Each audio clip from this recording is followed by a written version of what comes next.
Alors c'est un projet qui est très très bien accueilli en Tunisie. Il y a quand même une petite critique, c'est de dire, certains nous ont dit, on ne voit pas beaucoup de graffeurs tunisiens. Est-ce qu'il y en a? Ou alors quand il y en a, ils sont, c'est toujours le même débat, hein, binationaux, etc. Je vous laisse répondre.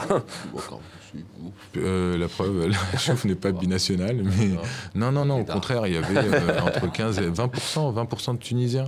Et il n'y avait pas que des graffeurs, des plasticiens, en fait. Moi, je vois le street art comme quelque chose d'extrêmement ouvert. C'est-à-dire qu'une installation son, une installation lumière, une performance physique, artistique, enfin, c'est du street art aussi à partir du moment où on s'accapare un morceau de la ville, où on s'approprie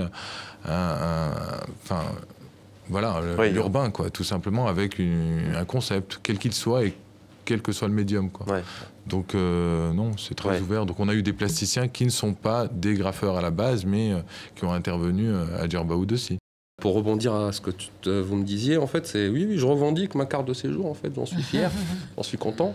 Pas quand je la change, certes, puisque c'est un peu casse-tête comme partout, mais non, en fait, pour répondre juste à cette question, pour rajouter une réponse par rapport à ce que Mahdi a dit. Il faut savoir qu'on n'est pas que des graffeurs, on fait de l'art contextuel. Donc, le contexte plastique, en l'occurrence, là, c'est dans la rue, donc on se débrouille. Et pourquoi est-ce qu'il n'y a pas autant de Tunisiens, même s'il y en a, mine de rien, une bonne dizaine, quoi, avec plus, des super jeunes qui commencent, enfin, il y avait des gamins passionnés par cet art, Donc, mais comme c'est nouveau, la pratique, forcément, on n'a pas une pépinière super grande avec de la super qualité. C'était pas que mettre en avant des co-nationaux, c'était aussi faire de la qualité.